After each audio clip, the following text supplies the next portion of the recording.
OPS EPS ரெண்டு பிஎஸும் BJP காலடியில படுத்துட்டு இருக்காங்க. 6 மாதத்துக்கு முன்னாடி இவர்தான் மிக்சர் மாமான்னு சொன்னீங்க, நீங்க மிக்சர் சாப்பிட்டு இருக்காங்க. பல முறை நான் ஸ்டாலின் கிட்டயும் கேட்டுட்டேன், ஸ்டாலின் தளபதி அவர்களே வாங்க வாங்க விவாதம் பண்ணுவோம். இது வரைக்கும் மூச்சு பேச்சு கிடையாது. OPS என்னமோ சாமியார் மாதிரி நீங்க நினைச்சிட்டு இருக்கு. தாடி வளர்த்த சாமியார் வேற என்ன?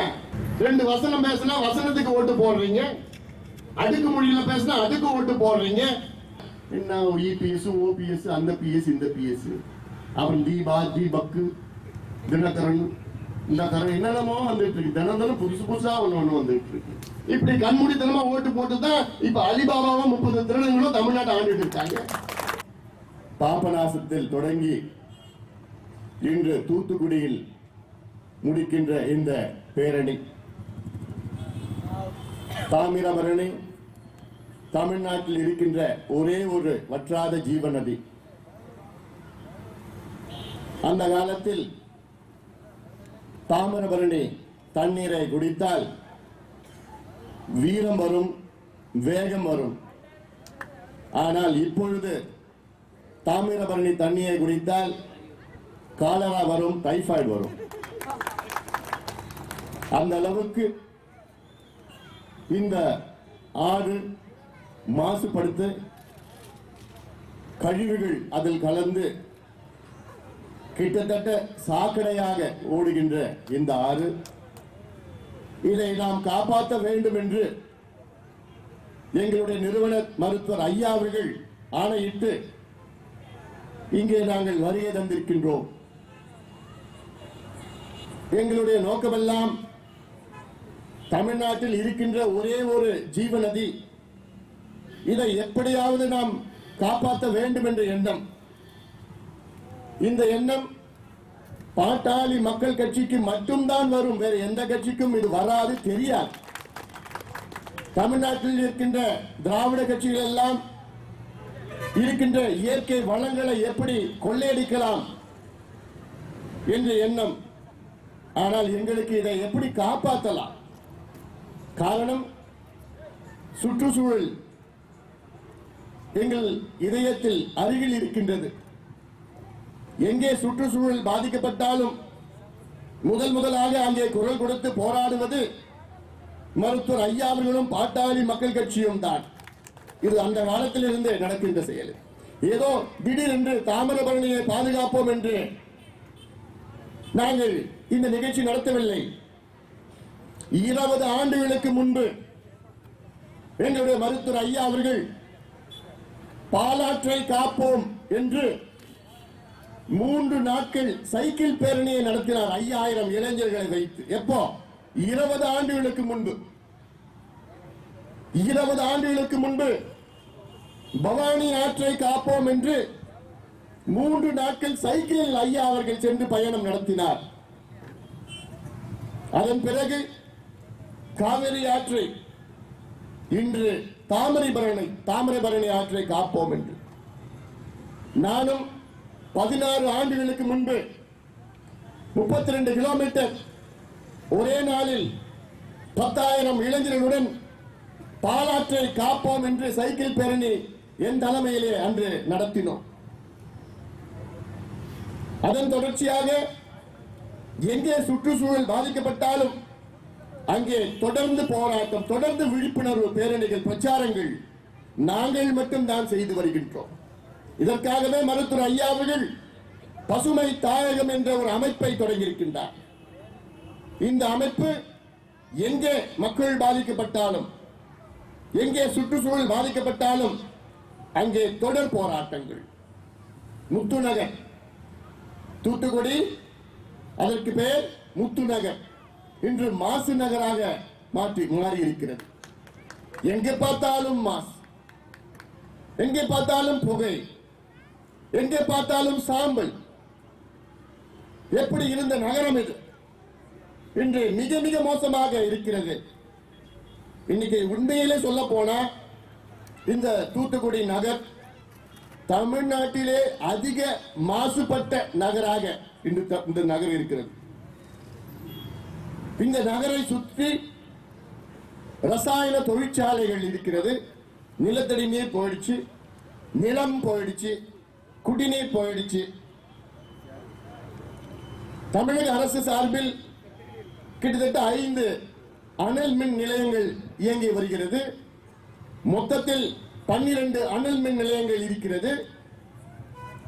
4600 மெகாவாட் மின்சாரம் தயாரிக்கின்ற சூழல். இன்னும் 10 அனல் மின் நிலையங்கள் பக்கத்தில் தொடங்க திட்டமிட்டிருக்கிறார்கள். மொத்தம் அதுல 8000 மெகாவாட் உடன்குடி உட்பட. இதெல்லாம் வந்துடுச்சுன்னா இந்த நகரில் யாரும் வாழ முடியாது. உங்களுக்கு ஆஸ்மால இருந்து எல்லா மூச்சு திணறல இருந்து எல்லா பிரச்சனையும், புற்றுநோயில இருந்து எல்லாம் வரப்போகுது. ஏற்கனவே வந்துட்டு இருக்கு. சுத்தி சுத்தி எங்க பார்த்தாலும் விரிவாக்கம், தொழிற்சாலைகள். அதுல கிட்டத்தட்ட எல்லா தொழிற்சாலைகளும் இந்த பகுதி மக்களுக்கு மாசுபடுத்துகின்ற தொழிற்சாலைகள், உங்களை கெடுக்கின்ற தொழிற்சாலைகள். தொழில் வேண்டாம்னு சொல்லல, நல்லா நடத்துங்க, இன்னும் நிறைய நடத்துங்க. ஆனால் உங்களுக்கு மக்களுக்கு பாதிக்கப்பட்ட தொழிற்சாலைகள் எங்களுக்கு வேண்டாம். ஆனால் மாசு கட்டுப்பாடு வாரியமும் ஆட்சியாளர்கள் அரசாங்கமும் லஞ்சம் பெற்று அதை கண்டுகொள்ளாத சூழலால் உங்களுக்கு தான் மிகப்பெரிய பாதிப்பு, உங்களுக்கு தான் பாதிப்பு. உப்பு, அந்த காலத்திலிருந்தே தூத்துக்குடி என்றாலே உப்புக்கு பெயர் போனது. ஆனால் இன்று அந்த தொழிலை நலிந்து விட்டது. காரணம், சுத்தி இருக்கின்ற அனல் மின் நிலையங்களில் உள்ள சாம்பல் அந்த உப்பில் மேலே பட்டு இந்த உப்பை யாரும் வாங்க போறதில்லை, வாங்க மறுக்கிறாங்க. அகமதாபாத், குஜராத்தில் அங்கே உப்பை தயார் செய்து இங்கே வாங்கிட்டு இருக்காங்க பாக்கெட்ல. இதெல்லாம் காரணம் தமிழக அரசு, திராவிட கட்சிகள், 50 ஆண்டு ஆண்ட கட்சிகள் தான் காரணம். தாமிரபரணி அழகான ஒரு ஆறு, மேற்கு தொடர்ச்சி மலையிலே தொடங்கி அதன் குறிப்பாக பொதிகை மலையில் தொடங்கி 125 கிலோமீட்டர் கடந்து தூத்துக்குடி மாவட்டத்தில் புண்டகாயல் பகுதியில் கடலில் கலக்கிறது. 75 கிலோமீட்டர் நெல்லை மாவட்டத்தில், 50 கிலோமீட்டர் தூத்துக்குடி மாவட்டத்தில் அந்த அழகான ஒரு ஆறு தாமிரபரணி வந்திருக்கிறது. ஆனால் அந்த ஆற்றின் தொடக்கம் பாபநாசம். பாபநாசத்திற்கு மேல் 3 அணைகள். அந்த அணைகள் காமராசர் காலத்தில் கட்டப்பட்ட அணைகள். அதன் கீழ் 8 தடுப்பணைகள். அந்த 8 தடுப்பணைகளில் 8வது தடுப்பணை ஸ்ரீவைகுண்டத்தில் இருக்கின்ற தடுப்பணை 8வது தடுப்பணை. ஸ்ரீவைகுண்டத்தில் இருக்கிற தடுப்பணை வெள்ளக்காரனால் கட்டப்பட்டது. 1853 திட்டமிட்டு 1873 கட்டப்பட்ட அந்த தடுப்பணை, அன்னைக்கு அது செலவு 11,000 ஆச்சு தடுப்பணை கட்டுறது. 8 அடி ஆழத்தில் 8 அடி கொள்ளளவு உள்ள தடுப்பணை. இன்னைக்கு காலையில போய் பார்த்தேன், 1 அடி கொள்ளளவு இன்னைக்கு 1 அடி இருக்கு. அவ்வளவு தூர்ந்து போய் ஆகாய தாமரை படர்ந்து அதை பயன்படுத்த முடியும், தூர்ந்து இருக்கு. காரணம், இந்த ஆட்சியாளர்கள் தான். திமுக, அண்ணா திமுக ஆட்சி செய்தவர்கள். அது மட்டுமல்ல, அதற்கு முந்தைய இருக்கின்ற 7 தடுப்பணைகள் மன்னர் காலத்தில் கட்டப்பட்டது. வெள்ளக்கார மன்னர், இந்த கொள்ளக்காரங்க ஒண்ணு கூட கட்டல. அதுக்கப்புறம் 50 ஆண்டு காலம் ஆண்ட கொள்ளக்காரங்க இந்த ஆற்றை பற்றி கவலையே படல. நாங்க தான் கவலைப்பட்டு இருக்கோம். இந்த ஆற்று ஏன் கவலை? எனக்கு என்ன கவலை? நான் வட தமிழ்நாட்டில் திண்டிவனத்தை சார்ந்தவன்.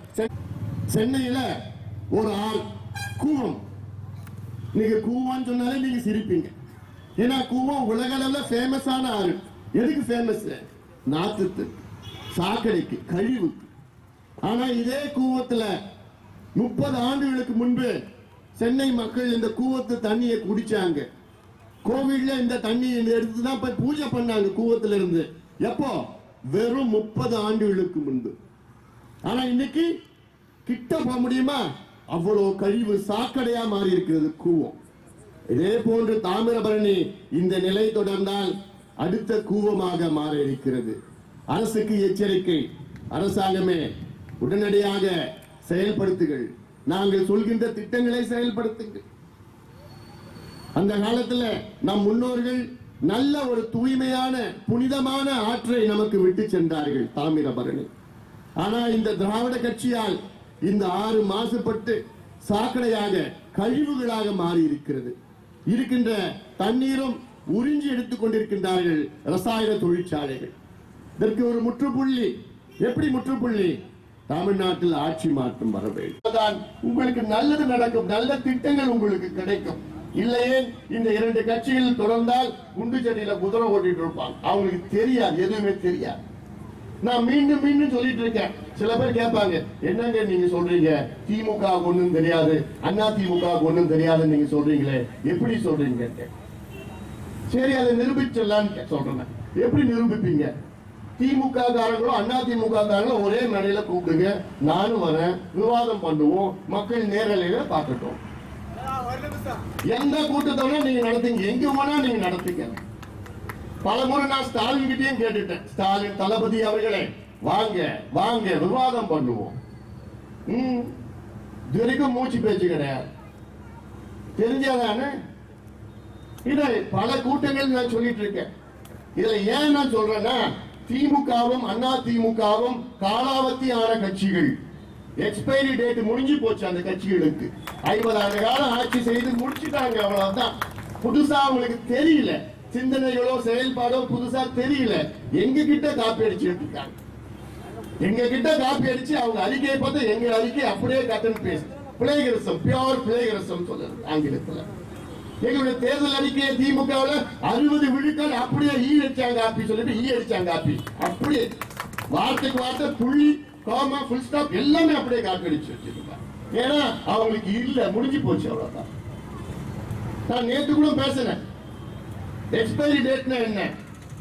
ஒரு மாத்திரை வாங்குறீங்க, அந்த மாத்திரையில மேனுஃபேக்சரிங் டேட், எக்ஸ்பைரி டேட் அதுல பார்த்துருப்பீங்க. எக்ஸ்பைரி டேட் முடிச்ச மாத்திரையை சாப்பிட்டா என்ன ஆகும்? அந்த மாத்திரையால உங்களுக்கு பிரச்சனை வரும். உங்களுக்கு குணப்படுத்துவதற்கு பதிலா உங்களுக்கு பிரச்சனை உண்டாக்கும் அந்த மாத்திரை. அதே போலதான் 50 ஆண்டு காலம் ஆட்சி செய்த திமுக அண்ணா திமுக எக்ஸ்பைரி டேட் முடிஞ்சு போச்சு. இனி தமிழ்நாட்டுக்கு தொடர்ந்த தமிழ்நாடு ஏற்கனவே மிகப்பெரிய பாதிப்பில் இருக்கு. இன்னும் பாதாளத்துல போடும் தமிழ்நாடு. போதும் தமிழக மக்களே, மனமாற்றம் உங்களுக்கு இருக்க வேண்டும். இன்று தேவை மனமாற்றம். உங்கள் மனதை மாற்றிக் கொள்ளுங்கள். 50 ஆண்டு காலம் நீங்கள் பொறுத்தது போதும், பொறுமையாக இருந்தது போதும். கோபப்படுங்கள், ஆத்திரப்படுங்கள், ஆவேசப்படுங்கள், ஆதங்கப்படுங்கள். என் நாடு, என் தமிழ்நாடு இப்படி போகிறதே, இப்படி இருக்கிறதே, இவ்வளவு மோசமாக நாசமாக இருக்கிறது. ஒவ்வொருவருக்கும் இந்த உணர்வு, அந்த கோபம் உங்கள் மனதிலே இருக்க வேண்டும். இல்ல எனக்கு 200 ரூபாய் போதும், 300 ரூபாய் போதும், அப்படி இருந்ததாலதான் இன்னைக்கு நீங்க அனுபவிச்சுட்டு இருக்கீங்க. என்ன அனுபவிச்சுட்டு இருக்கீங்க? குடிக்கிறதுக்கு தண்ணி கிடையாது, உங்க பிள்ளைங்க படிச்சு வேலை வாய்ப்பு கிடையாது, எந்த ஆபீஸுக்கு போனாலும் லஞ்சம் கொடுக்காம ஒரு வேலையும் நடக்காது. ஏன்னா இந்த ரெண்டு கட்சிகளும் அந்த கலாச்சாரத்தை உருவாக்கிட்டாங்க. லஞ்சம் கலாச்சாரத்தை ரெண்டு கட்சி உருவாக்கிட்டாங்க. இப்ப நீங்க எந்த ஆபீஸ் போங்க, அந்த ஆபீஸ்ல எந்த ஆபீஸ்ல கவர்மெண்ட் ஆஃப் நான் சேலஞ்ச் பண்றேன், காசு இல்லாம உங்களுக்கு ஏதாவது ஒரு சர்டிபிகேட், ஒரு அனுமதி உங்களுக்கு கிடைக்குமா? நிச்சயமா கிடைக்காது. ஏன்னா இந்த ரெண்டு கட்சிகளும் 50 ஆண்டு காலம் ஆட்சி செய்து அந்த அதிகாரிகளையும் மாத்திட்டாங்க, அதிகாரிகளை கெடுத்து விட்டாங்க. இப்போ அதிகாரிகள் என்ன நினைக்கிறாங்கன்னா, அந்த அதிகாரிகள் அந்த பொறுப்புல தொடரணும்னா அவன் லஞ்சம் வாங்கி கொடுக்கணும். யாருக்கு? அமைச்சருக்கும் ஆளுங்கட்சி நிர்வாகிகளுக்கும் லஞ்சம் வாங்கி கொடுக்கணும். அந்த அளவுக்கு மனமாற்றம். அந்த லஞ்சம் வாங்கி கொடுக்கிற அதிகாரி மட்டும்தான் அந்த பொறுப்புல இருக்க முடியும். நேர்மையான அதிகாரிகள் அந்த பொறுப்புல இருக்க விட மாட்டாங்க. இதுதான் தமிழ்நாட்டுடைய தலையெழுத்து. எவ்வளவு நேர்மையான அதிகாரிகள் தமிழ்நாட்டில் இருக்கிறாங்க, ஆனா எல்லாமே பனிஷ்மெண்ட் போஸ்ட்ல இருக்கிறாங்க. பனிஷ்மெண்ட் போஸ்ட்ல என்ன? ஒண்ணு இல்லாத போஸ்ட். அதுல நேர்மையான அவ்வளவு அதிகாரிகள் இருக்கிறாங்க. காவல்துறையில் எவ்வளவு பேர் இருக்கிறாங்க, ஐஏஎஸ்ல எவ்வளவு பேர் இருக்கிறாங்க, நல்ல திறமைசாலிகள், இளைஞர்கள், தகுதியானவர்கள். ஆனா அந்த நல்ல பொறுப்புல கொடுக்க மாட்டாங்க. ஏன்னா இவங்க நேர்மையானவங்க. ஊழல்வாதிகள், லஞ்சம் வாங்குறவங்க தான் இப்ப முக்கிய பொறுப்புல இருக்கிறாங்க. இப்படி நடந்தா என்ன நடக்கும்? அதனால்தான் நாங்க சொல்லிட்டு வரோம், மாற்றத்தை உருவாக்குங்கள். இந்த தாமிரபரணி. இந்த தாமிரபரணி எங்க தெரியுமா அந்த மாசு தொடங்குது? அதுல ஆத்துல பாபநாசம், பாவத்தை கழுவுகின்ற அந்த பகுதின்னு சொல்லுவாங்க. திதி நடக்குது பாபநாசத்துல. ஒரு வருஷத்துலயே 10 லட்சம் பேர் அங்க போய் திதி கொடுத்துட்டு வராங்க. அதனால ஒரு ஆண்டிற்கு கிட்டத்தட்ட 100 டன் பழைய துணி அந்த ஆத்துல தூக்கி போடுறாங்க. திதி முடிச்சுட்டு துணியை போட்டுடுவாங்க. 100 டன் துணி அந்த ஆத்துல தூக்கி போடுறாங்க. அங்க ஆரம்பிக்கு. அதன் பிறகு பாத்தீங்கன்னா கொஞ்சம் கீழே வந்தீங்கன்னா அதுல தொழிற்சாலைகள். என்ன தொழிற்சாலைகள்? பேப்பர் தொழிற்சாலை. 4 தொழிற்சாலைகள் இருக்கு. அந்த கழிவெல்லாம் இதுல கலக்குற. அதன் பிறகு ஜவுளி தொழிற்சாலை ஒண்ணு இருக்காங்க. அந்த தொழிற்சாலையும் இதுல கழிவு இதுல கலக்குது. பிறகு அங்க செங்கல் சூளை பகுதி இருக்காங்க. செங்கல் சூளைக்காக அந்த ஆத்தையே நோண்டிட்டாங்க. எல்லாம் மண் எடுத்துட்டாங்க. மணல் கொள்ள எங்க பார்த்தாலும் நடந்துட்டு தான் வருது. அதுல இன்னும் கொஞ்சம் கீழே வந்தீங்கன்னா நெல்லைக்கு முன்னாடி அங்கே கங்கை கொண்டான் தொழிற்பேட்டை. 2000 ஏக்கர்ல தொழிற்பேட்டையில் 45 தொழிற்சாலைகள். அதுல மிக முக்கியமான 2 தொழிற்சாலைகள். என்ன? கோக்கு, பெப்சி. கோகோ கோலா கம்பெனியும் பெப்சி கம்பெனியும். இந்த 2 தொழிற்சாலைகளை பாத்தீங்கன்னா ஒரு நாளைக்கு 60 லட்சம் லிட்டர் தண்ணி உறிஞ்சி அப்படியே அந்த கழிவை திருப்பி விட்டு இருக்காங்க. அனுமதி 19 லட்சம், எடுத்தது 60 லட்சம். கணக்கில் ஏன்னா லஞ்சம் கொடுத்துட்டு இருக்காங்க அதிகாரிகளுக்கு. பிரபாகரன் ஒருத்தர் நீதிமன்றத்துக்கு போயிட்டு ஒரு வழக்கு போட்டார். இந்த தொழிற்சாலைகளால் மக்களுக்கு பாதிப்பு, விவசாயத்துக்கு தண்ணி இல்லைன்னு. ஆனா என்ன பண்ணாங்க? அரசாங்கம் நீதிபதி போயிட்டு அந்த கம்பெனிகளுக்கு சாதகமா வாதாடிட்டு வராங்க. அங்க கேரளாவில் உள்ள மக்கள் எல்லாம் விரட்டி அடிச்சுட்டாங்க. தொழிற்சாலைங்க வராதிங்க, போங்க. ஏன்னா இங்க வந்தீங்கன்னா நிலத்தடி நீர் மாசுபடுதும், கெட்டு போயிடும்னு. ஆனா அந்த தொழிற்சாலை இங்க வந்துருச்சு. ஏன்னா இதெல்லாம் ஏன் நான் சொல்றேன்னா, லஞ்சம் வாங்கி இந்த 2 கட்சியில தமிழ்நாட்டை நாசப்படுத்திட்டு இருக்காங்க. போதும், இவங்க எல்லாம் ஆளக்கூடாது, ஓரம் ஒதுக்குங்க நீங்க எல்லாம். பிறகு நெல்லை மாநகராட்சியில நான் சொன்ன, நேற்று கூட சொன்னேன், 6,30,000 மக்கள் அங்க வாழ்கின்றார்கள் நெல்லையில. அதுல 1.5 லட்சம் வீடுகள் இருக்கு. அந்த வீட்டினுடைய திடக்கழிவு அப்படியே மாநகராட்சி மூலமாக அங்கே தாமிரபரணியில கலக்குது. இவ்வளவு கழிவுகள் வந்த பிறகுதான் இங்க வந்து சேருது, புண்ணக்காயில சேருது. அதன் பிறகு அந்த தண்ணியை தான் நீங்களும் குடிக்கிறீங்க. அதற்கு முன்பு ஸ்ரீவைகுண்டத்துல அங்க பாத்தீங்கன்னா அந்த செக் டேமுக்கு முன்னாடி ராட்சச பம்பு மூலமாக பெரிய பைப் லைன் எடுத்துக்கிட்டு அங்க இருக்கிற தண்ணி எல்லாம் உறிஞ்சி இங்க ஸ்டெர்லைட் கம்பெனி, ஸ்பிக் கம்பெனி, இன்னும் 9 நிறுவனங்களுக்கு அங்க இருக்கிற தண்ணி இங்க வருது. ஆனா உங்களுக்கு குடிக்கிற தண்ணி கிடைக்குதா? கயத்தார் பகுதியில தண்ணி கிடையாது. கோவில்பட்டியில தண்ணி கிடையாது. குடிக்கிறது தண்ணி கிடையாது கோவில்பட்டியில. எங்க கிட்ட ஆட்சி 5 ஆண்டு காலம் விடுங்க. இந்த தாமிரபரணியில இருக்கிற தண்ணிய 5 மாவட்டத்தில் உள்ள தண்ணி பிரச்சனைகளால 5 ஆண்டு காலத்துக்கு தீர்க்க முடியும். சாதாரணமா. ஏன்னா இந்த ஆத்துல வெள்ள காலத்துல கிட்டத்தட்ட 13 டிஎம்சி தண்ணி கடல்ல கலக்கு. 13 டிஎம்சினா அதுல 2 டிஎம்சி போதும் 5 மாவட்டத்தில் உள்ள பிரச்சனை. குடிநீர் வீட்டுக்கு பைப். நல்ல நினைச்சு பாருங்க, தினம் உங்களுக்கு தாமிரபரணி தண்ணி கிடைக்கும் வீட்டுல. ஆனா அதுக்கு என்ன வரணும்? பாட்டாளி மக்கள் கட்சி ஆட்சி வரும். அதற்கு ஒரு வாய்ப்பு, ஒரு மாற்றம் நீங்கள் கொடுக்க வேண்டும். அதனால உங்களை அன்போடு நான் கேட்பதெல்லாம், உங்கள் மனநிலை மாற வேண்டும். தென் மாவட்டங்கள் வளம் பெற வேண்டும். 96ல மிகப்பெரிய ஒரு கலவரம் வந்தது. அதன் பிறகு நீதியரசர் ரத்னவேல் பாண்டியன் அவர்கள் தலைமையிலே ஒரு குழு அமைத்து ஆய்வு நடத்தினார்கள். அந்த குழுவின் பரிந்துரைப்படி கலவரத்துக்கு முக்கிய காரணம் வேலை வாய்ப்பு கிடையாது, தொழில் கிடையாது, வளம் இல்லை என்று. பிறகு அதன் பிறகுதான் நாங்குநேரி தொழிற்பேட்டை சிறப்பு பொருளாதார மண்டலம் என்று ஒரு பெயருக்கு அறிவிச்சாங்க. யாரும் உள்ள போலாங்க. இது இல்ல, இன்னைக்கு வேலை வாய்ப்பு கிடையாது. எங்க கிட்ட 5 ஆண்டு காலம் தமிழ்நாட்டை விட்டு பாருங்கள். அதிலும் குறிப்பாக தென் பகுதியில் உள்ள மாவட்டத்தில் உள்ள அத்துணை மக்களும் எங்களை நம்பி 5 ஆண்டு காலம் நம்புங்கள். உங்கள் ஒவ்வொருடைய வாழ்க்கை, ஒரு குடும்பத்தினுடைய வாழ்க்கை என்னால மாற்ற முடியும். ஒவ்வொரு குடும்பத்திலும் ஒரு நபர், குறைந்தது ஒரு நபருக்கு எங்களால் வேலை வாய்ப்பு உருவாக்க முடியும். தமிழ்நாட்டுடைய மொத்த கடற்கரை 1089 கிலோமீட்டர். அல்ல வேர் ஹவுசிங் ஹப், கண்டெய்னர் ஹப், வேர் ஹவுசிங் ஹப். அதுல குறிப்பாக அதுல மையம் என்னன்னா முத்துநகர், தூத்துக்குடி தான் அதுல மையமா இருக்கும். ஏன்னா ஜியோகிராபிக்கலி இருக்கு அந்த பகுதி. இது இல்லாம 6 தமிழ்நாட்டில் 6 பெரிய துறைமுகங்கள், 20 சிறிய துறைமுகங்கள் இருக்கு. இது எப்படி? இந்த ரோட்டர்டாம் இருக்கு ஆம்ஸ்டர்டாம் பக்கத்தில், நியூயார்க், சிங்கப்பூர், ஹாங்காங், இதெல்லாம் வேர் ஹவுசிங் ஹப் அதிகமானது. அதெல்லாம் நிச்சயமாக இதன் மூலமாக லட்சக்கணக்கான இளைஞர்களுக்கு வேலை வாய்ப்பு உருவாக்க முடியும். பாட்டாளி மகிழ்ச்சி ஆட்சி வந்தால் அதுல எங்களுடைய முக்கியமான ஒரு திட்டம் என்னன்னா கிழக்கு கடற்கரை சாலை, ஈஸ்ட் கோஸ்ட் ரோடு. இந்த சாலை எப்படி இருக்கும்னா சென்னையிலிருந்து கன்னியாகுமரி வரைக்கும் கிழக்கு கடற்கரையிலே வரும் ரோடு. முதல் கட்டமாக 6 லேன், 6 லேன். 20 ஆண்டுகளுக்கு பிறகு அது 8 லேனா மாறும். 50 ஆண்டுகளுக்கு பிறகு அது 10 லேனா மாறும். ஏன்னா நாங்க அடுத்த 50 ஆண்டு காலத்திற்கு நாங்கள் திட்டமிடுவோம்.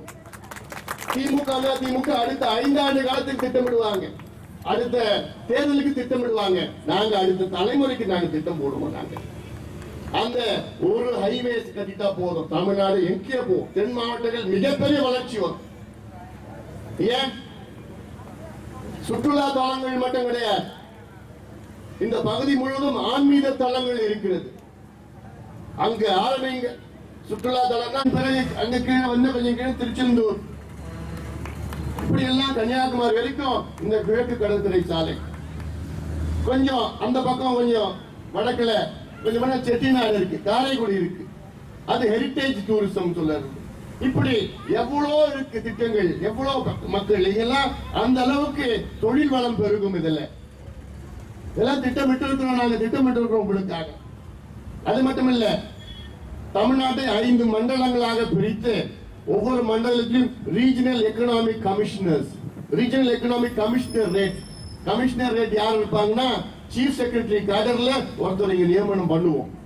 நல்ல நேர்மையான அதிகாரி தென் மண்டலத்துக்கு. அந்த அதிகாரிக்கு முழு அதிகாரம். என்ன அதிகாரம்? இந்தியாவில் எங்கேயாவது போக, உலக அளவில் நீங்க எங்கேயாவது போங்க, ஆனா முதலீடு கொண்டு வரணும். எந்த நாட்டுக்குன்னா போங்க, முதலீடு கொண்டு வரணும். அந்த முதலீடு மட்டும் கிடையாது, டார்கெட் 6 மாதத்துக்குள் கிட்டத்தட்ட 20. இப்படி பல திட்டங்கள் உங்களுக்காக நாங்கள் வைத்திருக்கின்றோம். நிச்சயமாக நீங்கள் எல்லோரும் ஒரு முறை நான் கேட்கறதெல்லாம் 5 ஆண்டு காலம் கொடுத்து பாருங்க. அதுக்கு மேல நீங்க கொடுத்தாலும் எங்களுக்கு வேண்டாம். ஏன்னா 50 வருஷமா நீங்க பொறுமையா இருக்கிறீங்க. 50 ஆண்டு காலம் நீங்க அப்படியே சகிச்சுக்கிட்டு இருக்கீங்க. யார் வந்தாலும் சரி, யார் ஊழல் செஞ்சாலும் சரி, யார் சொத்தை கொள்ளடிச்சாலும் சரி, மணல் கொள்ளையா, சாராய கொள்ளையா, குட்கா கொள்ளையா, எந்த கொள்ளையோட அடிச்சுட்டு போட்டோம், எங்களுக்கு என்னன்னு இருக்கிற காரணத்தால் தான் நீங்க இப்ப இருக்கிறீங்க. கடந்த தேர்தலில் எங்களால் வெற்றி பெற முடியவில்லை. ஆனால் தனியாக போட்டியிட்டு தமிழ்நாட்டின் 3வது பெரிய கட்சியாக நாங்கள் வெற்றி பெற்றிருக்கின்றோம்.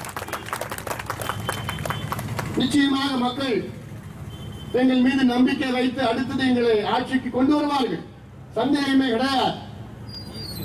கடந்த தேர்தலுக்கு பிறகு ஒரு பத்திரிகை நண்பர் என்கிட்ட கேட்டார், என்னங்க மக்கள் மேல கோபமா இருக்கிறீங்களான்னு கேட்டார். நான் சொன்ன கோபமே இல்லைங்க, எனக்கு மக்களை பார்த்தா பாவமா இருக்கு.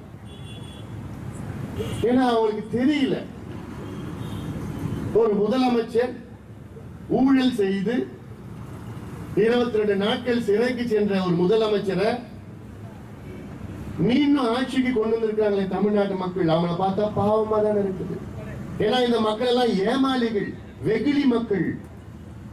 இதே மக்கள் தான் எம்ஜிஆர் 2 பாட்டு பாடினா எம்ஜிஆருக்கு ஓட்டு போட்டீங்க, ஜெயலலிதா 2 பாட்டு பாடினா ஜெயலலிதா ஓட்டு போட்டீங்க,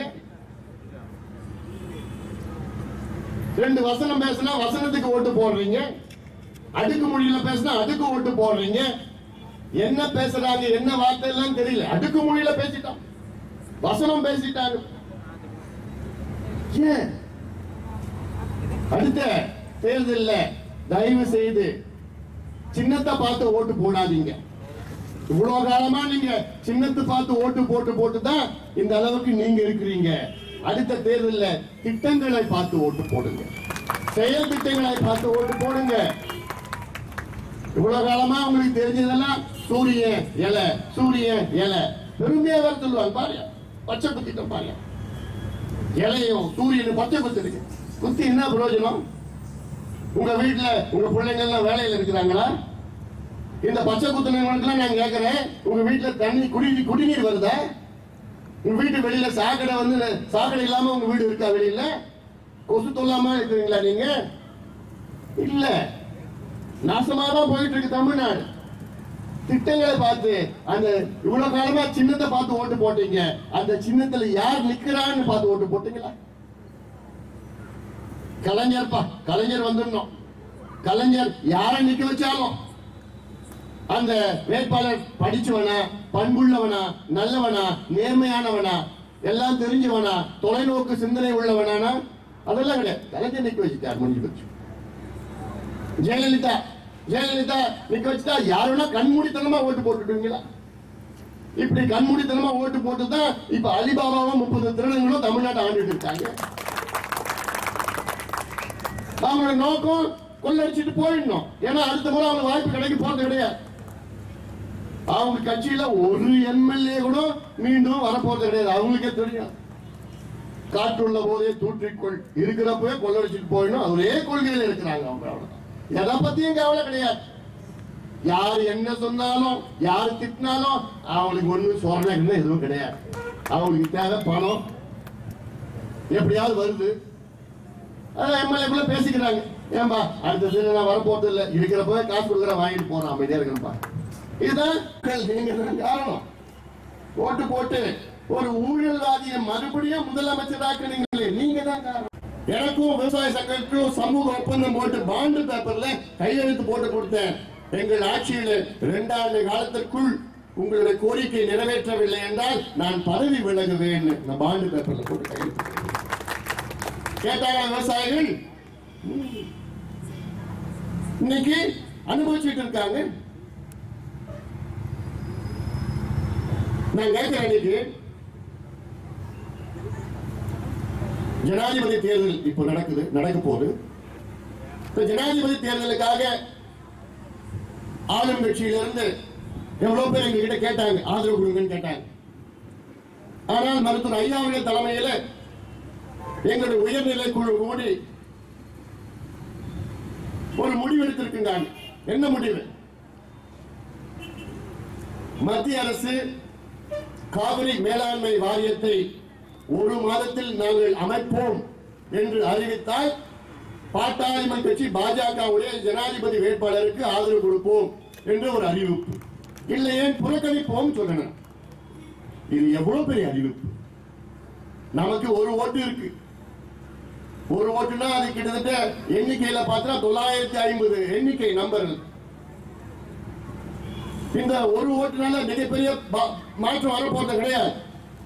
ஆனால் நாங்கள் எடுத்த முடிவு ஒரு விவாதமாக மாற வேண்டும். மக்கள் பேச வேண்டும், விவசாயிகள் பேச வேண்டும், பொதுமக்கள் பேச வேண்டும்.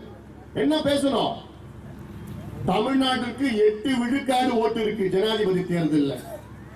8 விழுக்காடுனா பெரிய எண்ணிக்கை. ஒரு ஜனாதிபதி தேர்தலில் 8 விழுக்காடுனா வெற்றி தோல்வி நிர்ணயம் செய்யறது 8 விழுக்காடு, 8% ஓட்ஸ் இருக்கு. ஒட்டுமொத்த கட்சிகள்லாம் சேர்ந்ததுன்னா இன்னைக்கு எல்லா கட்சியும் சேரட்டும் தமிழ்நாட்டில்.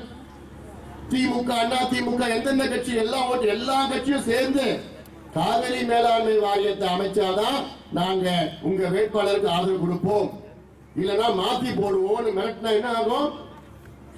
அமைச்சுதானே ஆகணும். அப்படி நடக்குமா? என் ஆசை நடக்கணும். ஆனா இந்த கட்சிங்க தமிழ்நாட்டை உங்களை பத்தி எல்லாம் கவலை இல்லை, அவங்கள பத்தி தான் கவலைப்பட்டு இருக்காங்க. ஓபிஎஸ் இபிஎஸ் 2 பிஎஸும் பிஜேபி காலடியில படுத்துட்டு இருக்காங்க அடிமைகளாக. ஓபிஎஸ் என்னமோ சாமியார் மாதிரி நீங்க நினைச்சிட்டு இருக்கு. தாடி வளர்த்த சாமியார் வேற என்ன? இவரும் ஊழலுக்கு ஊழல் எல்லாம். இவர் உங்க சொத்தை கொள்ளடிச்சாரு, இவர் சொத்தை ஜெயலலிதா கொள்ளடிச்சுட்டு போயிட்டாங்க. அப்ப இருக்கிறப்போ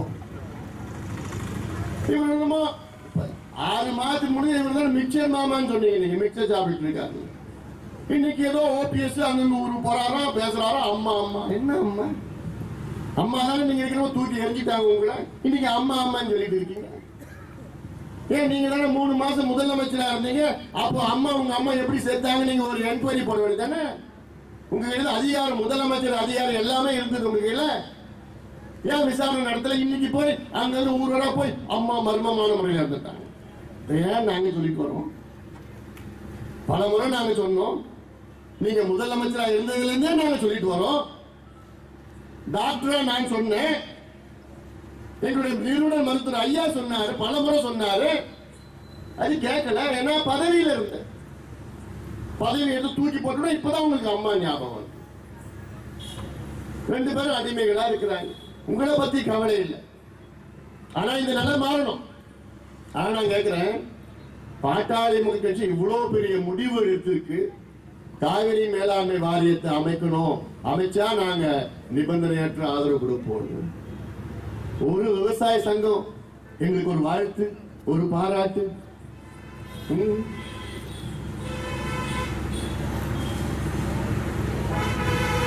அது உள்ள போனா அப்புறம் வேற என்ன பேசிக்கணும். அதே போன்று காஞ்சிபுரத்தில் நெசவாளர்கள் நான் போய் சந்திச்சேன். அங்க கிட்ட 60 சங்கங்கள் சார்ந்த நெசவாளர்கள் அங்க வந்தாங்க. தமிழ்நாடு முழுக்க இருக்கின்ற நெசவாளர் சங்கங்கள் இதே ஒப்பந்தம், சமூக ஒப்பந்தம் போடப்பட்டது. உங்கள் கோரிக்கை 2 ஆண்டு காலத்தில் நிறைவேற்ற வேண்டும். அதன் பிறகு இங்க ராமேஸ்வரம் வந்த ராமேஸ்வரத்தில் மீனவர் சங்கங்கள், அங்க கிட்ட 80 சங்கங்கள், குளச்சல்ல இருந்து கடலூர் வரைக்கும் அங்க சங்கங்கள் அவ்வளவு பேர் வந்தாங்க. ஒரு நாள் முழுவதும் விவாதம் பண்ணோம். அங்கேயும் சமூக ஒப்பந்தம் எனக்கும் மீனவர் சங்கங்களுக்கும் போடப்பட்டது. கோயம்புத்தூர் போனேன், அங்கேயே தொழிலாளர்கள், தொழில் அதிபர்கள் தனித்தனியா கூப்பிட்டு பேசி அவங்களுடைய பிரச்சனை என்ன, கோரிக்கைகள் என்ன, அதையும் சமூக ஒப்பந்தம் போடப்பட்டது. இப்படி ஒவ்வொரு பகுதியா சொன்னோம், ஒவ்வொரு ஊரா போய் பேசணும். இந்த ஊர்ல இந்த பிரச்சனை, இந்த பிரச்சனைக்கு இதுதான் தீர்வு, விஞ்ஞான ரீதியில தீர்வு. இது எந்த கட்சியும் பேசல, ஏன்னா அவங்களுக்கு தெரியாது. இவ்வளவு நடந்து இவ்வளவு பேசியும் மக்கள் ஓட்டு போடல. ஓரளவுக்கு போட்டாங்க. 23 லட்சம் வாக்குகள் நாம் பெற்றோம். 1 பைசா லஞ்சம் கொடுக்காத நேர்மையான முறையில் வாக்குகள் பெற்றோம். அந்த 23 லட்சம் வாக்குகளில் 20 லட்சம் வாக்குகள் இளைஞர்கள் போட்டாங்க. தமிழ்நாடு முழுவதும் உள்ள இளைஞர்கள், என்னுடைய தம்பிகள் 20 லட்சம் வாக்குகள் போட்டாங்க. இன்னைக்கு எங்களுக்கு மிகப்பெரிய ஆதரவு யாருன்னு பாத்தீங்கன்னா, தமிழ்நாட்டில் உள்ள அத்துணை இளைஞர்களும் எங்கள் பின்னால் இருக்கின்றார்கள், எங்களுக்கு ஆதரவா இருக்கின்றார்கள். இந்த இளைஞர்களுக்கு தெரியும் யார் நல்லவங்க, யார் கெட்டவங்க, யார் ஏமாத்துறவங்க. அந்த வகையில எங்களுக்கு மகிழ்ச்சியாக போற இடத்துல அவ்வளவு இளைஞர்கள், லட்சக்கணக்கான இளைஞர்கள் இன்னைக்கு பாட்டாளி மக்கள் கட்சியில சேர்ந்து வராங்க. இப்படி பேசுறீங்களே பிரியா, ராஜேஸ்வரி பிரியா, 4 மாதத்துக்கு 8 மாதத்துக்கு 6 மாதத்துக்கு சிங்கப்பூர்ல இருந்தாங்க. அந்த வேலையெல்லாம் விட்டுட்டு இங்க வந்துட்டு அவங்க பார்த்தாங்க எந்த கட்சி நல்ல கட்சி, எந்த கட்சி கொள்கை உள்ள கட்சி, எந்த கட்சி தமிழ்நாட்டுக்கு மாற்றம் செய்கின்ற கட்சின்னு 6 மாதத்துக்கு முன்பு 3 மாதத்துக்கு முன்னாடி கட்சியில சேர்ந்தாங்க. இவங்களை போன்று இன்னைக்கு எவ்வளவு பேர் கட்சியை சேர்ந்துட்டு இருக்காங்க. ஏன் அத்துணை இளைஞர்களும் தமிழ்நாட்டில் இருக்கிற நிலைமை பார்த்து ஏங்கிட்டு இருக்காங்க, கோபத்தில் இருக்காங்க, ஆதங்கத்தில் இருக்கிறாங்க. என்னடா இவ்வளவு மோசம், இவ்வளவு மோசம், என் மக்கள், என் நாடு இப்படி மோசமா போயிட்டு. நான் டெல்லிக்கு போன எல்லாம் பார்த்து என்னை பார்த்து சிரிக்கிறான். இடையில ஒரு முறை மட்டும் பெருமையா பார்த்தான் டெல்லியில. எப்ப பார்த்தா? ஜல்லிக்கட்டு போராட்ட நேரத்தில். ஜல்லிக்கட்டு போராட்டம் போ நான் அங்க டெல்லிக்கு போனா பார்த்து எனக்கு பெருமையா பார்த்தாங்க எல்லாம். என்ன உங்க ஊர்ல இவ்வளவு இளைஞர்கள் ஒரு ஜல்லிக்கட்டுக்காக கூடியிருக்கிறாங்க. இப்ப போனா மறுபடியும் பழைய சிரிப்பு, நக்கலான சிரிப்பு. என்னன்னா என்ன இபிஎஸ், ஓபிஎஸ், அந்த பிஎஸ், இந்த பிஎஸ், அப்புறம் தீபக், தினகரன், இந்த கரன் என்னென்னமோ வந்துட்டு இருக்கு. தினம் புதுசு புதுசா ஒண்ணு வந்துட்டு இருக்கு. எங்க போய் முடிய போதும். அதனாலதான் நான் கேட்கறதெல்லாம் ஒரு முறை மாற்றி போடுங்க. 5 ஆண்டு காலம் நீங்கள் மாற்றி போட வேண்டும். பக்கத்துல கோவில்பட்டி, கோவில்பட்டியில தீப்பெட்டி தொழிற்சாலை மூலமாக அது தீப்பெட்டி தயாரிக்கின்ற ஒரு பக்கம், இன்னொன்று குடிசை தொழில். குடிசை தொழில தயாரிக்கிற தீப்பெட்டிக்கு இதுக்கு மட்டும் வரிகள் கிடையாது. இயந்திரம் மூலமாக தான் அதுக்கு மட்டும்தான் வரியில் வந்து 4%, அதுக்கு அதுல வந்து கிட்ட 12% இருந்தது. ஆனா இப்போ ரெண்டுக்கும் சேர்த்து 18% போட்டுருக்காங்க. இதனால என்ன பண்ணுவாங்க, குடிசை தொழிலா தீப்பெட்டி தயாரிக்கின்ற அவ்வளவு லட்சக்கணக்கான குடும்பங்கள் இருக்கு, லட்சக்கணக்கான தொழிலாளர்கள், அவங்க மேல முடிஞ்சு போச்சு, அவங்க வாழ்வாதாரம் முடிஞ்சு போச்சு. இந்தியாவில் 85 விழுக்காடு தீப்பெட்டிகள் இங்க இருந்து தான் தயார் செய்யப்படுகிறது. அதே போன்று கொஞ்சம் அந்த பக்கம் போனீங்கன்னா சிவகாசியில 90 விழுக்காடு பட்டாசுகள் இந்தியாவில் தயாரிக்கின்ற பட்டாசுகள் சிவகாசியில தயாரிக்க. பட்டாசுகள் என்ன 28% வரி ஜிஎஸ்டி. கோயம்புத்தூர் போனீங்கன்னா அங்க மின் மோட்டார், விவசாயம் பயன்படுத்துகின்ற மோட்டார், அந்த மோட்டார் உதிரி பாகங்கள் 3 வகையா பிரிச்சுட்டாங்க. அதுல காப்பர்ல செய்யற உதிரி பாகங்கள் பாத்தீங்கன்னா 28%. கிரைண்டர், கோயம்புத்தூர்ல தயாரிக்கிற கிரைண்டர் அது பாத்தீங்கன்னா 18%. இதனால தமிழ்நாட்டுக்கு மிகப்பெரிய பாதிப்பு இந்த ஜிஎஸ்டினால. ஆனா அதை பத்தி எடப்பாடி பழனிசாமிக்கு ஏதாவது ஒண்ணு புரியுமா, ஒண்ணு தெரியுமா? இல்ல. இப்ப என்ன செய்வாங்கன்னா, தீப்பெட்டி பாதிப்பா, தீப்பெட்டி தயார் செய்யறவங்க எல்லாம் சேர்ந்து எங்களுக்கு இவ்வளவு டப்பு கொடுங்க, நாங்க பேசுறோம் சொல்லுவோம். இல்ல பட்டாசு தயாரிக்கிற எல்லா நிறுவனங்களும் சேர்ந்து காசு கொடுங்க, லஞ்சம் கொடுங்க, நான் உங்களுக்கு சார்பா நான் பேசுவேன். தான் நடக்குது. ஆனா எவ்வளவு தொழிலாளர், லட்சக்கணக்கான தொழிலாளர் பாதிப்பு, அதை பத்தி இவங்களுக்கு எந்த அக்கறையும் கிடையாது. காசு சம்பாதிக்கணும், லஞ்சம், காசு காசு காசு கொள்ளடிச்சு என்னதான் அப்படி பண்ண போறாங்க. நாங்க இன்னைக்கு ஆட்சியில இருந்தோம்னா தமிழ்நாட்டுக்கு ஒரு தனித்துவம் இருக்கு. திண்டுக்கல் பூட்டு, இது போன்ற பட்டாசு, தீப்பெட்டி, இதெல்லாம் தமிழ்நாட்டில் தயாரிக்கின்ற பொருள்கள். இதுக்கு எப்படியாவது ஜிஎஸ்டி சண்டை போட்டு அழுத்தம் கொடுத்து குறைச்சிருப்போம். ஏன்னா பாதிப்பு தமிழ்நாட்டுக்கு, இங்க இருக்கிற தொழிலாளர்களுக்கு பாதிப்பு வரும். எப்படியாவது சண்டை போடுவோம், ஸ்டேட் ஜிஎஸ்டி மாதிரி சண்டை போடுவோம். ஆனா இப்போ எடப்பாடி பழனிசாமி சண்டை போடுவாரா? போடுவாரா? அங்க மோடி அவர்களை பார்த்து, ஐயா பார்த்து கொஞ்சம் பார்த்து பண்ணுங்க. என்ன பார்த்து பண்ணணும்? அவர் கேஸ், அவர் பிரச்சனை. உங்களை பத்தி கவலை இல்லை, தமிழ்நாடு பத்தி கவலை இல்லை, இவரை பத்தி தான். அதனால இன்னைக்கு தமிழ்நாட்டுக்கு ஒரு இருண்ட காலம், பிளாக் பீரியட் ஃபார் தமிழ்நாடு. கருப்பு காலம், கருப்பாண்டுகள் இருக்கு. எவ்வளவு சீக்கிரம் விடுவு காலம் நமக்கு வருதோ அவ்வளவு சீக்கிரம் நமக்கு நல்லது அது. அதனால நம்முடைய எல்லா வளங்களும் நம்ம இழந்துட்டு இருக்கோம், எல்லா உரிமைகளும் நம்ம இழந்துட்டு இருக்கோம். இனி நம்ம இழக்க கூடாது. தாமிரபரணி நம்முடைய வரம், இயற்கை கொடுத்த அந்த வரம். தாமிரபரணியால கிட்டத்தட்ட 90,000 ஏக்கர் இன்னைக்கு பாசனம் செய்யப்படுகிறது. எங்க கிட்ட 50 கிலோமீட்டர் நீளத்துக்கு அந்த கால்வாய்கள் இருக்கிறது. இது 450 கிலோமீட்டருக்கு விரிவுபடுத்த வேண்டும் கால்வாய்கள். அது மட்டுமில்ல, தாமிரபரணி, நம்பியாறு, கருமேனியாறு, இந்த 3 ஆற்றையும் இணைக்கின்ற திட்டம் நீண்ட காலம் கோரிக்கை. இதுக்கு திமுக ஆட்சியில் அறிவிச்சாங்க, பணம் ஏதோ கொஞ்சம் கொடுத்தாங்க, ஒண்ணுமே வேலை நடக்கல.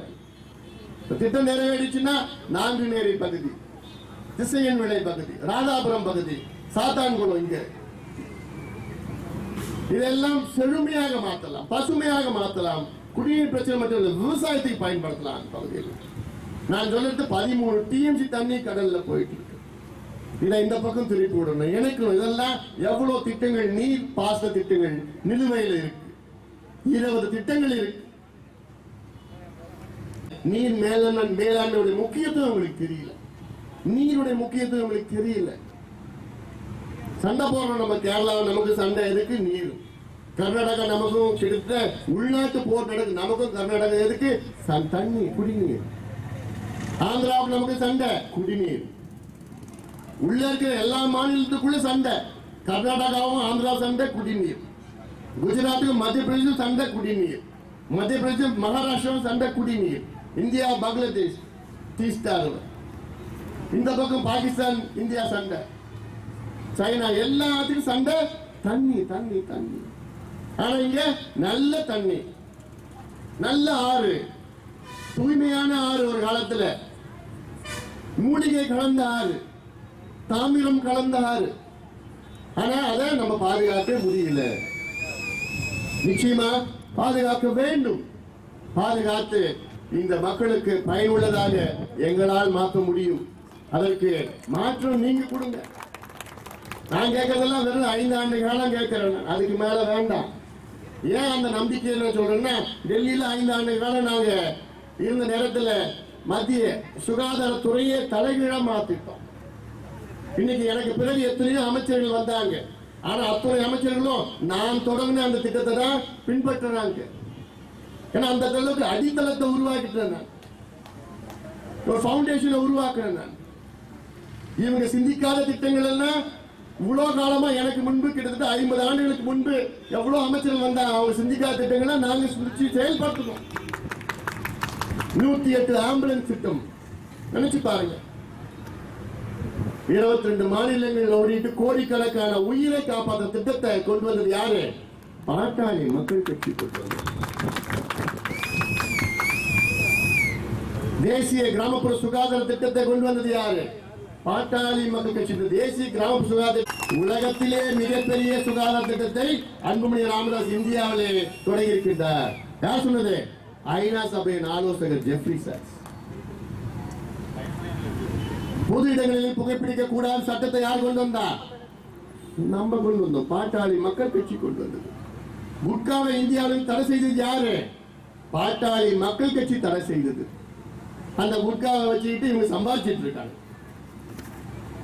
மக்கள் நலவாழ்வு துறைனா என்ன? மக்களுடைய நல்வாழ்வு, நலவாழ்வு, அதுக்கு ஒரு அமைச்சர் போட்டு இருக்கிறாங்க.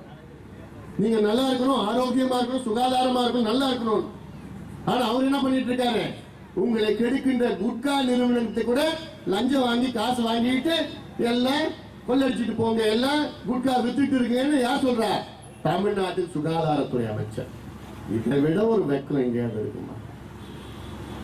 இதை விட ஒரு வெக்கம். 40 கோடி ரூபாய் ஒரு நிறுவனம் ஊழல் லஞ்சம் கொடுத்துட்டு இருக்கு இவ்வளவு காலம். 40 கோடி ரூபாய். இதுல 4-5 நிறுவனம் திட்டுதுன்னா வித்துட்டு இருக்காங்க. இதுல காவல்துறை அதிகாரிகள் எல்லாம் உடந்த இதில் இந்த அரசு தொடரணுமா? இன்னும் ஆளுநர் என்ன பண்ணிட்டு இருக்காருன்னு தெரியலையே. அதை விட என்னன்னா, தமிழ்நாட்டுக்கு ஒரு நிரந்தர ஆளுநர் இல்லை, ஒரு தற்காலிக ஆளுநர். மகாராஷ்டிரா ஆளுநர் இப்போ அப்பப்போ வந்துட்டு போவார், விசிட்டிங் கவர்னர். ஏன் இந்தியாவில் தகுதியானவங்க யாருமே இல்லையா ஆளுநரை வரத்துக்கு? தமிழ்நாடு இந்தியாவில் மிக முக்கியமான ஒரு மாநிலம், பெரிய மாநிலம். அதற்கு 10 மாதங்களாக ஒரு நிரந்தர ஆளுநர் இங்க இல்ல. 10 மாதங்களாக எவ்வளவு பிரச்சனை, தினமும் பிரச்சனை தமிழ்நாட்டில் வருது. அதற்கு முக்கியமா இங்கேயே ஒரு ஆளுநர் இருக்கணுமா இல்லையா? இவங்க செய்யற அட்டூழி, இவங்க செய்யற ஊழல் எல்லாம் பார்த்துட்டு சும்மா இருந்துட்டு இருக்காரு அவரு. எப்போ நான் கேட்கிறேன், நேரம் கேட்டா எப்போ வருவாருன்னு தெரியல.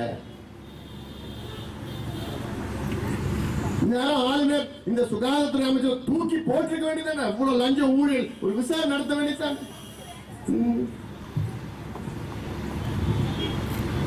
அதனால இதெல்லாம் மக்கள் புரட்சி, நீங்க புரட்சி செய்யணும். மௌன புரட்சி உங்கள் வாயிலாக வர வேண்டும். மௌன புரட்சினா என்ன?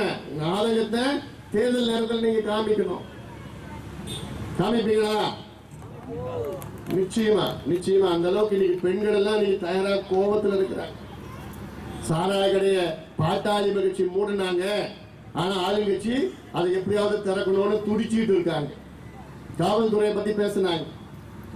தமிழ்நாட்டில் சாராய கடை, டாஸ்மாக் கடைக்கு போனா அங்க காவல்துறை பாதுகாப்பு கொடுத்துட்டு, உங்களுக்கு பாதுகாப்பு இல்லை, டாஸ்மாக் கடைக்கு பாதுகாப்பு.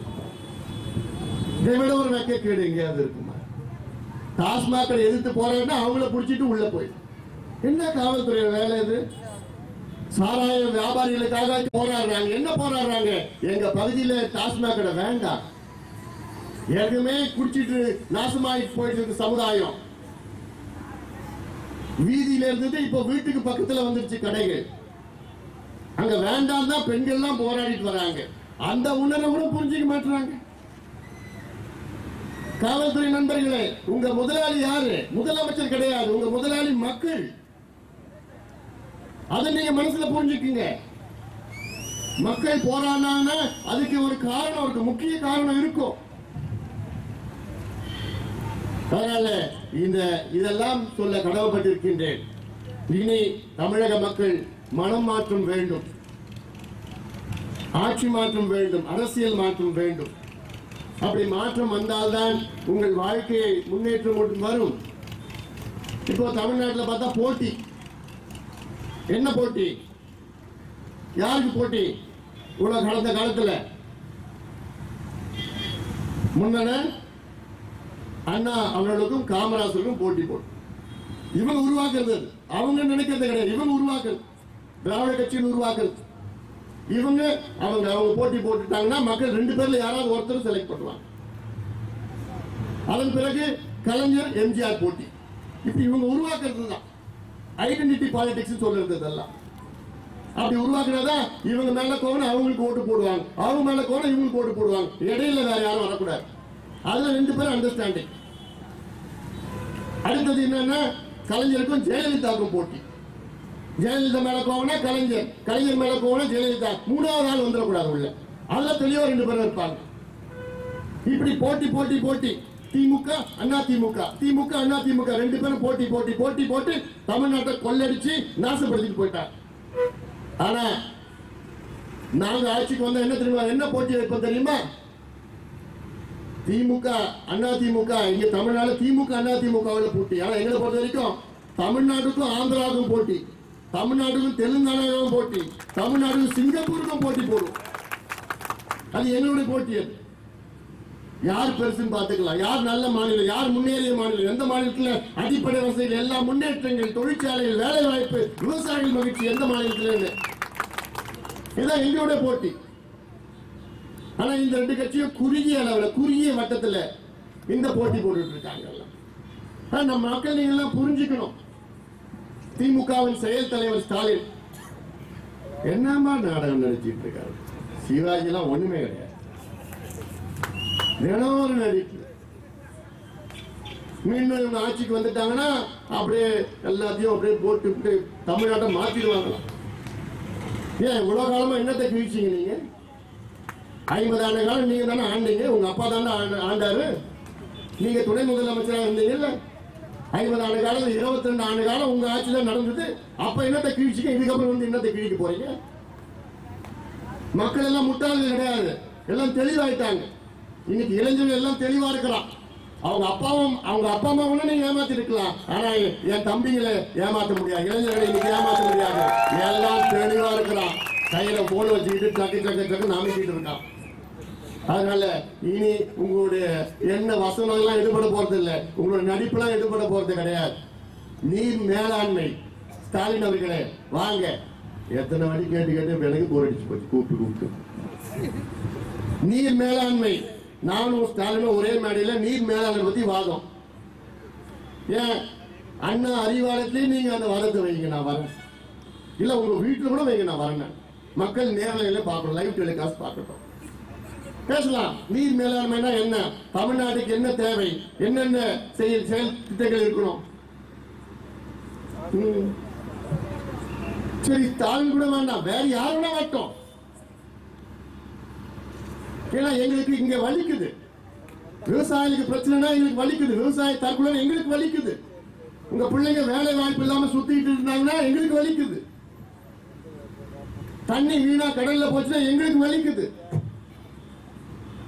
தமிழ்நாட்டில் கல்வியில கடைசி இடத்துல இருக்கு, எங்களுக்கு வலிக்குது. பொருளாதாரம் வீழ்ச்சியில இருக்கு தமிழ்நாடு. வேளாண் துறையில -8 புள்ளியில இருக்கு, மைனஸ்ல பின்னாடி போயிடுச்சு. எங்களுக்கு வலிக்குது. மற்ற எந்த கட்சிக்கும் வலிக்கல, எங்களுக்கு வலிக்குது. காரணம் எங்களுடைய நோக்கம் உங்களுடைய முன்னேற்றம். ஆட்சிக்கு வரணும், ஏதோ முதலமைச்சர் வரணும், ஆகணும்னா நிச்சயமா எங்களுக்கு ஆசை கிடையாது. எங்களுடைய ஆசைன்னா தமிழ்நாடு முன்னேற வேண்டும், உங்களை முன்னேற்ற வேண்டும், உங்கள் பிள்ளைகளை முன்னேற்ற வேண்டும். இதுதான் என்னுடைய ஆசை, என்னுடைய ஆதங்கம். அதனால்தான் மாற்றம் வேணும் நான் கேட்டுட்டு வரேன். அதனால நீங்கள் எல்லாம் நிச்சயமாக அந்த மாற்றத்தை நீங்கள் கொடுப்பீர்கள் என்று நான் நம்புகின்றேன். காலம் கடிந்து விட்டது. தமிழ்நாடு மக்கள் எல்லாம் மிகப்பெரிய வரும் காலத்திலே மிகப்பெரிய மாற்றத்தை கொடுங்கள். பாட்டாளி மக்கள் கட்சிக்கு ஆதரவு கொடுங்கள். பாட்டாளி மக்கள் கட்சியால் மட்டும்தான் தமிழ்நாட்டை வழி நடத்த முடியும். நல்ல வழியிலே வழி நடத்த முடியும். நேர்மையான வழியிலே வழி நடத்த முடியும். நல்ல வெளிப்படையான நிர்வாகம், ஊழல் இல்லாத நிர்வாகம், சேவை உரிமை சட்டம், லோக் ஆயுக்தா சட்டம், மின் ஆளுமை, இதெல்லாம் இ கவர்னன்ஸ், இதெல்லாம் கொண்டு வந்து நல்ல வழியிலே வெளிப்படையான நிர்வாகத்தை கொண்டு வந்து உங்கள் ஒவ்வொருடைய குடும்பத்திலும் நிச்சயமாக ஒளி ஏற்ற எங்களால் முடியும்.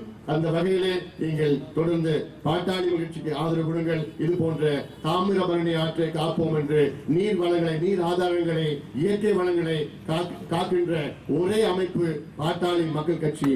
நாங்கள் மட்டும்தான் இதை செய்து வருகின்றோம். அதற்கு தொடர்ந்து உங்களுடைய ஆதரவை தாருங்கள். இங்கே வருகின்ற பத்திரிகை நண்பர்கள் எல்லாம் இங்க சொன்ன செய்தியில் குறிப்பாக தாமிரபரணி எப்படியாவது நாம் காப்பாற்ற வேண்டும். நமக்கு தமிழ்நாட்டில் 33 நதிகள் இருக்கிறது. அதுல 32 நதியில தண்ணி கிடையாது. தாமிரபரணியில் மட்டும்தான் தண்ணீர் இருக்கிறது. அந்த தண்ணியை நம்ம தூய்மையாக வைத்துக் கொள்ள வேண்டும். நம் வருங்கால சந்ததியினருக்கு நல்ல தூய்மையான ஆற்றை நாம் விட்டு செல்ல வேண்டும். அது மட்டுமல்ல, இந்த ஆற்றில் 10 தடுப்பணைகளை கட்டி விவசாயத்திற்கு ஒரு பக்கம், குடிநீர் பிரச்சனையை ஒரு பக்கம் தீர்த்து நல்ல அந்த மக்களுக்கு நல்ல செல்வங்கள், நல்ல விவசாயிகள் மகிழ்ச்சியாக வைக்க ஏற்பாடு செய்ய வேண்டும். இதெல்லாம் பாட்டாளி மக்கள் கட்சியால் மட்டும் முடியும் என்று இந்த நேரத்தில் கேட்டுக்கொண்டு நாம் எல்லோரும் சேர்ந்து தாமிரபரணி ஆற்றை பாதுகாப்போம், பாதுகாப்போம், பாதுகாப்போம்.